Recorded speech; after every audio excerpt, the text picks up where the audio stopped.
Ao fazer uma curva, o ônibus quase bate na moto que ultrapassou pela direita. Essa foi uma simulação que demonstra bem um dos principais motivos de acidentes envolvendo veículos de grande porte e motocicletas. Isso porque, em certo momento, o motorista não consegue enxergar o condutor da moto pelo retrovisor. É o que os especialistas chamam de ponto cego. Repare que no espelho não há ninguém, mas de repente a moto aparece ao lado do ônibus. Não é só nesse tipo de veículo que acontece o ponto cego. Motoristas de carros de passeio também enfrentam esse problema. A maioria dos motoristas regula o espelho retrovisor para conseguir enxergar a traseira do próprio carro ou até mesmo o meio-fio.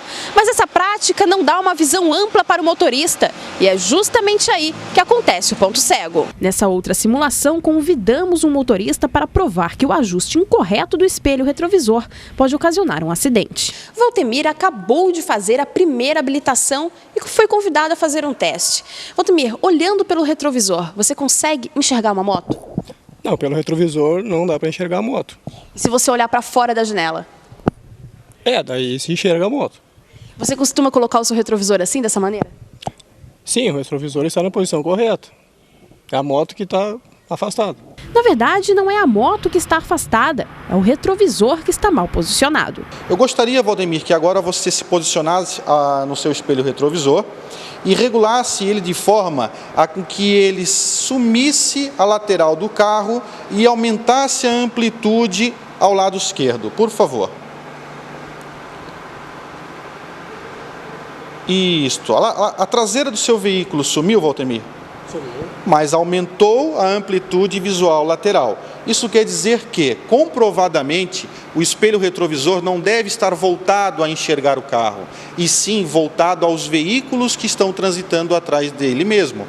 Com certeza, se o condutor usar desta forma o espelho retrovisor, ele aumenta a amplitude visual, diminuindo assim o risco de um grave acidente. Ou seja, o motorista deve perder a visão da traseira do carro e aumentar o campo de visão ao lado. Para muitos, manter o retrovisor na posição costumeira ajuda a dar alinhamento no veículo, mas esse hábito precisa ser mudado. Além disso, o ponto cego nunca vai deixar de existir. Arrumar o espelho ajuda apenas a amenizar o problema.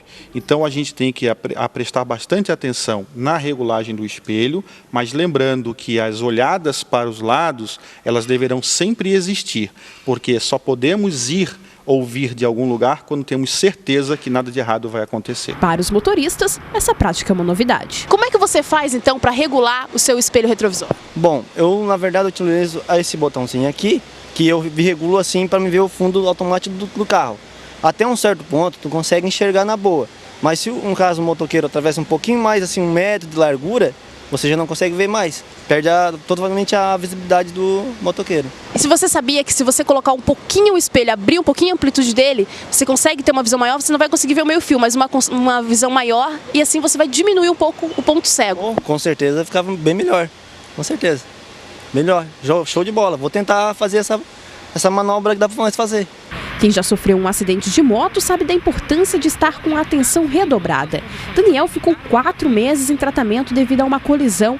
O motorista não enxergou o motociclista devido ao ponto cego. O condutor do automóvel ia conduzindo numa via de sentido único e eu ia trafegando atrás dele. Ele puxou o carro para a direita, fez a devida sinalização, indicando que ia estacionar, e depois ele efetuou um retorno, uma chamada conversão. E devido a este ponto cego, ele não visualizou a moto onde aconteceu o acidente. Para veículos de grande porte, uma das alternativas para que o problema diminua ainda mais, segundo Luiz Rodrigo, é a colocação de um espelho auxiliar, favorecendo ao condutor uma maior amplitude visual.